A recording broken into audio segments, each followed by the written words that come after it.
Wow, it's incredibly dark. Hey guys, today we are going to be. Hang on a second.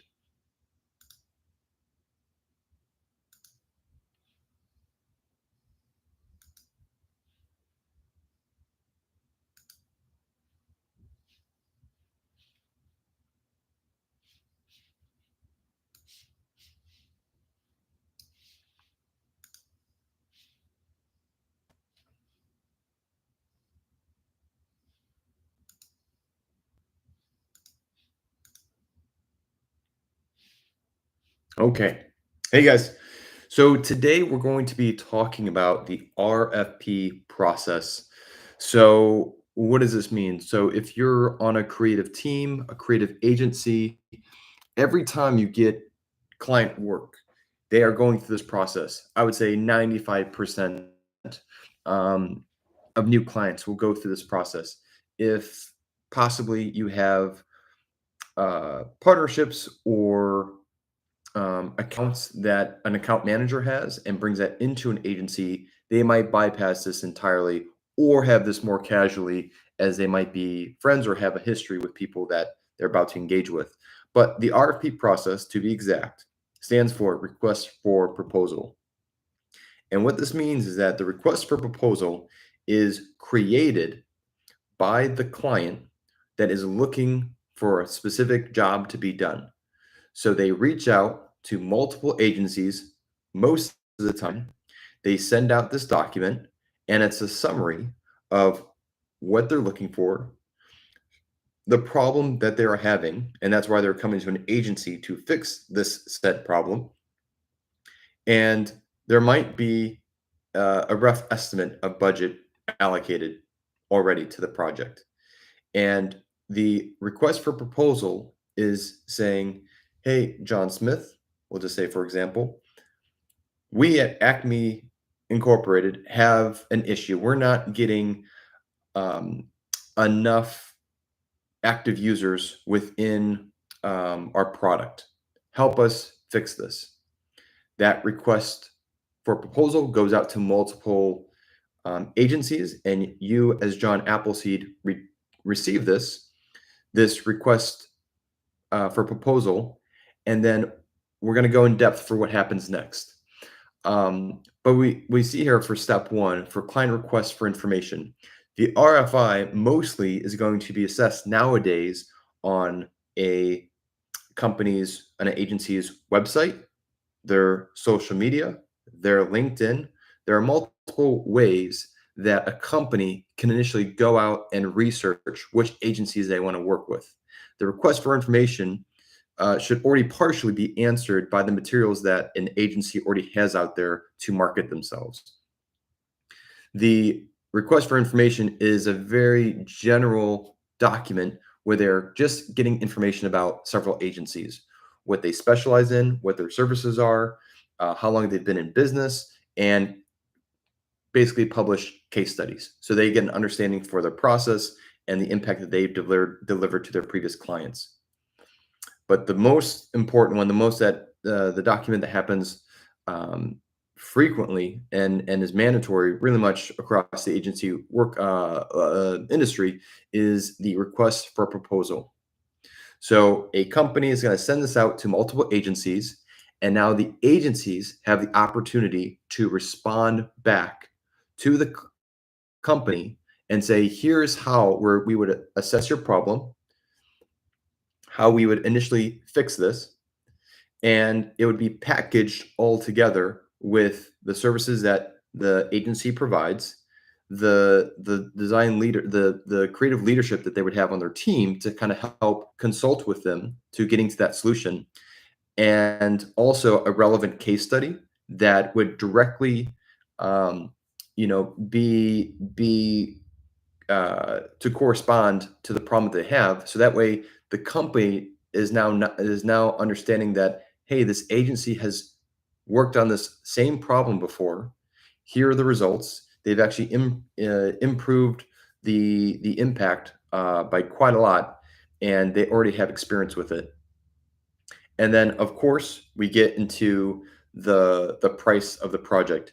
That is the proposal. It's a multi-page document that is prepared mostly by the account management team or sales, and they provide it back to the company in a very um, packaged presentation. And then with that, the company now has several proposals and bids on how much this project is going to cost. And now the company that sent that out now has the opportunity to evaluate all these different agencies, the price that the project would be for, and then the skill level that they're at. So this is where the company gets to go through and basically make the selection of who is the best agency to go with. Once that decision has been made, then they go to that said agency of their picking and they say, "Yes, we want to engage with you. We will provide you with the job." And then the next step, step 5 is contracting. From there, they're going to sign a scope of work document that summarizes what is in line for this project, the amount of people, the cost, the price. I would say the price of the project. It would go through um, the timeline as well, and then after that comes the services agreement. So anytime in the services field, this is always going to have to be signed because what this is saying is that, hey, as an agency, we are human. On our goodwill, we are going to do the best of our ability to fulfill this job. And what it basically puts the understanding of is that for services is that we will do the best and do not take us to court. And this is what the services agreement is really there to protect people against. It's to make sure that they're only when it gets into financial delinquencies where people are not paying. We It really comes down to payment. If people don't pay, then that is where court is really involved. Small and large claims courts come into play. But services agreement makes sure that the pricing and the chance that you take with it are well and balanced. Um, the next part is after the contracting is complete, the agency is then very much either paid 30% at the start of a project or 50%. This number always changes, but for well-established agencies, they're really going to call for 50% up. And that's why when people go to agencies, if they're internal, a lot of common phrases you'll hear is that this is going to cost an arm and a leg.